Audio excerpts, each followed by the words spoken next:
MV. ഗോവിന്ദന്റെ എഐക്ക് പിന്നാലെ Devaswom board പ്രസിഡന്റിന്റെ വലിയ പന്തൽ ന്യായീകരണം. സർക്കാർ സംഗമത്തിൽ ആള് കുറഞ്ഞതായി തോന്നാൻ കാരണം വലിയ പന്തൽ ആയതുകൊണ്ടാണെന്ന് പി.എസ്. പ്രശാന്ത്. സംഗമത്തിൽ ആള് കുറഞ്ഞുവെന്ന വെള്ളാപ്പള്ളിയുടെ പരാമർശം പോസിറ്റീവായി കാണുന്നു. പരിപാടിയിൽ ആളെത്തിയില്ല എന്നത് കുപ്രചരണം മാത്രമെന്നും തിരുവിതാംകൂർ ദേവസ്വം ബോർഡ് പ്രസിഡന്റ് വ്യക്തമാക്കി. മുദ്രാവാക്യം വിളിക്കുന്ന രീതിയിൽ ശരണം വിളിച്ചതിൽ ക്ഷമ ചോദിക്കുന്നു. ശബരിമല കേന്ദ്രം ഏറ്റെടുക്കുമെന്ന കേന്ദ്രമന്ത്രി സുരേഷ് ഗോപിയുടെ പരാമർശം അപകടകരമാണെന്നും അദ്ദേഹം പ്രതികരിച്ചു. അയ്യപ്പ സംഗമം പൊളിഞ്ഞുപോയി എന്ന് ബോധ്യപ്പെടുത്തുവാൻ വേണ്ടി, പ്രചരിപ്പിക്കുവാൻ വേണ്ടി ചെയ്യുന്ന പ്രചാരവേലയുമായി മാത്രമേ ഞങ്ങൾ കാണുന്നുള്ളൂ. ഉദ്ഘാടന സമ്മേളനം ഗംഭീരമായി. ഉദ്ഘാടനം കഴിഞ്ഞപ്പം സംഘടിപ്പിച്ച സ്ഥലവും സംവിധാനങ്ങളും മോശമായി എന്നുള്ളതാണ് അദ്ദേഹം പറഞ്ഞത്. ഞങ്ങൾ ആ നിർദ്ദേശത്തെ വളരെ പോസിറ്റീവായി കാണുന്നു. കാരണം അദ്ദേഹം അതിൽ പങ്കെടുത്തിട്ട് ദേവസ്വം ബോർഡിൻ്റെ നന്മയ്ക്ക് വേണ്ടിയാണ് അദ്ദേഹം അത് പറഞ്ഞത്. ഞങ്ങൾ പോസിറ്റീവായി കാണുന്നു. ശരിയാണ് ആ പറഞ്ഞത്. അതിന് ഇൻഫ്രാസ്ട്രക്ചറിൻ്റെ ഒരു വലിയ സ്റ്റേജാണ് ഞങ്ങളിവിടെ കെട്ടിയത്. കാരണം അവിടെ വരുന്ന ആളുകൾക്കൊരു പരാതി ഉണ്ടാവരുത്, ആരെയും അക്കോമഡേറ്റ് ചെയ്യാൻ പറ്റാതെ ആകരുത്. ആ ഒരു തലത്തിലാണ് ഞങ്ങളിത്. വിശദാംശങ്ങളുമായി പ്രശാന്ത് ശങ്കരമംഗലത്ത് ചേരുകയാണ്. പ്രശാന്ത്, ആള് കുറഞ്ഞ അയ്യപ്പ സംഗമം അപഹാസ്യമായ സാഹചര്യത്തിലാണ് ന്യായീകരണവുമായി പി.എസ്. പ്രശാന്ത് രംഗത്ത് വന്നിരിക്കുന്നത് അല്ലേ?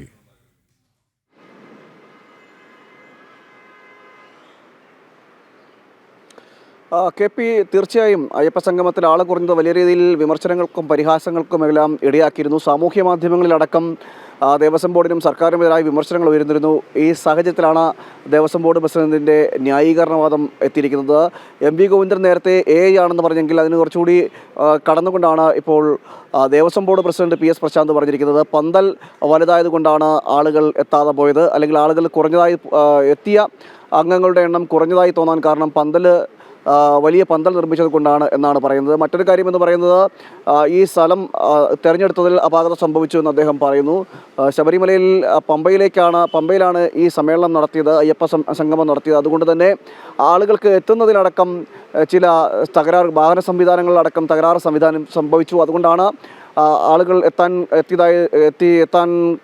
എണ്ണത്തിൽ കുറവ് സംഭവിച്ചത് എന്നതാണ് ഇപ്പോൾ പറയുന്നത്. അതിൽ ഏറ്റവും എടുത്തു പറയേണ്ടത് ഈ പന്തൽ തന്നെയാണ്. ഏറ്റവും വലിയ പന്തൽ നിർമ്മിച്ചു. ആ പന്തൽ നിർമ്മിച്ചതുകൊണ്ട് ആളുകളുടെ എണ്ണം കുറഞ്ഞതായി തോന്നി എന്നതടക്കമുള്ള ന്യായീകരണവാദങ്ങളാണ് ഇപ്പോൾ ദേവസ്വം ബോർഡ് പ്രസിഡന്റിന്റെ ഭാഗത്ത് ഉണ്ടാകുന്നത്. അദ്ദേഹം നിരത്തുകയും ചെയ്തത് വലിയ പരിഹാസമാണ് ഉണ്ടായത്. മാത്രമല്ല, മാധ്യമങ്ങളടക്കം ഇത് റിപ്പോർട്ട് ചെയ്യുകയും ചെയ്തിരുന്നു. കാരണം ഇത്രയും കൊട്ടിഘോഷിച്ചുകൊണ്ട് അയ്യപ്പ സംഗമം നടത്തുമ്പോൾ ആ അയ്യപ്പ സംഗമത്തിൽ ആളുകളുടെ എണ്ണം കുറിച്ചത് വലിയ രീതിയിൽ വാർത്തയാകുന്ന സാഹചര്യമൊക്കെ ഉണ്ടായിരുന്നു.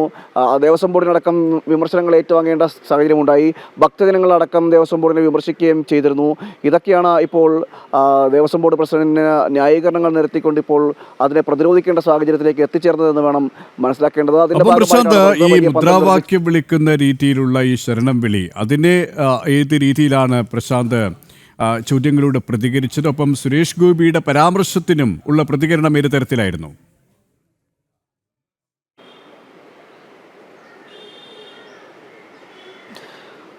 തീർച്ചയായും നമ്മൾ ആ മുദ്രാവാക്യം വിളിക്കുന്ന അതേ രീതിയിൽ ശരണം വിളിച്ചതുമായി ബന്ധപ്പെട്ട ചോദ്യങ്ങളിലും അദ്ദേഹം പ്രതികരിച്ചത് അറിയാതെ സംഭവിച്ചു പോയതാണ്, അബദ്ധം സംഭവിച്ചു പോയതാണ് എന്നാണ് പറയുന്നത്. താൻ വലിയ ഭക്തനാണ്, പക്ഷേ ആ സാഹചര്യത്തിൽ സംഭവിച്ചു പോയി, കൈ ഉയർത്തി പോയതാണ് എന്ന് അദ്ദേഹം പറയുന്നു. എന്തായാലും ആ വിഷയത്തിൽ താൻ അങ്ങനൊരു വിഷയമുണ്ടായി, വ്യാപകമായി തനിക്കെതിരെ പ്രചരണങ്ങൾ നടക്കുന്നു, സോഷ്യൽ മീഡിയയിലടക്കം പ്രതികരണങ്ങൾ നടക്കുന്നു. അതുകൊണ്ട് തന്നെ ഈ വിഷയം കൈ അബദ്ധം സംഭവിച്ചു പോയതാണ്, അറിയാതെ കൈ പൊങ്ങിപ്പോയതാണ്. അതുകൊണ്ട് തന്നെ ആ വിഷയത്തിലും ക്ഷമ ചോദിക്കുകയും ചെയ്തിരുന്നു. മറ്റൊരു കാര്യം എന്ന് പറയുന്നത്, കേന്ദ്രമന്ത്രി സുരേഷ് ഗോപി നേരത്തെ ഒരു പ്രസ്താവന അദ്ദേഹത്തിൻ്റെ ഭാഗത്തുണ്ടായിരുന്നു.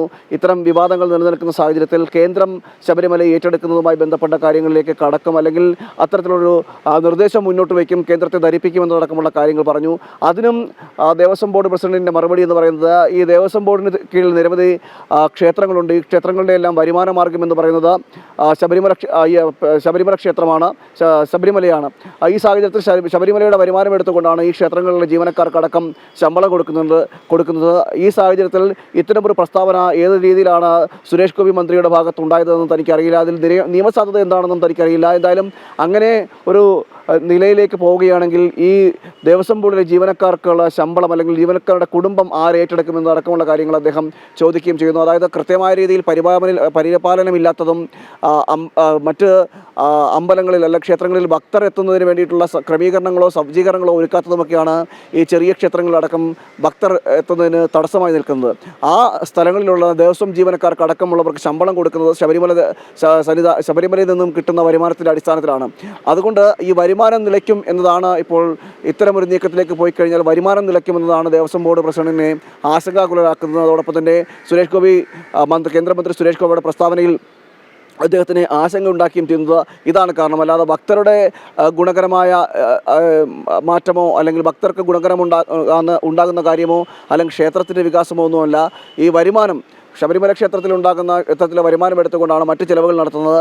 ആ ചിലവ് ഉള്ള വരുമാനം നിലയ്ക്കും എന്നതാണ് ദേവസ്വം ബോർഡ് പ്രസിഡന്റിനെ ആശങ്കാകുലനാക്കുകയും ചെയ്തത്. എന്തായാലും ഇപ്പോൾ ദേവസ്വം ബോർഡ് പ്രസിഡന്റിൻ്റെ ഭാഗത്തു നിന്ന് പ്രതികരണം ഉണ്ടായിരിക്കുന്നു. ആ പ്രതികരണത്തിൽ അദ്ദേഹം ആഗോള അയ്യപ്പ സംഗമത്തിലെ വീഴ്ചകൾ ഓരോന്നായി എണ്ണി പറയുന്ന സാഹചര്യം ഉണ്ടായിരുന്നു.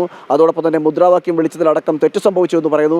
അയ്യപ്പ സംഗമം തന്നെ അനുചിതമായിട്ടുള്ള സമയത്താണ് നടത്തിയത്, അതായത് കൃത്യമായ പദ്ധതികളില്ലാതെയാണ് ആവിഷ്കരിച്ചത് എന്നതടക്കമുള്ള ഒരു കുറ്റസമ്മതവും അദ്ദേഹം നിരത്തുകയും ചെയ്തു. കാരണം സിംഗപ്പൂർ, മലേഷ്യ എന്നിവിടങ്ങളിൽ സംഘടിപ്പിച്ച അയ്യപ്പ സംഗമവുമായി ബന്ധപ്പെട്ട് പോകുന്ന ഒരു സാഹചര്യം ഉണ്ടായിരുന്നു.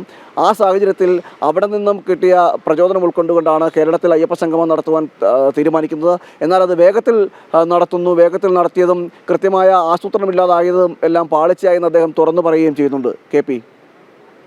യെസ്, പ്രശാന്ത് ശങ്കരമംഗലത്താണ് വിശദാംശങ്ങൾ നൽകിയത്.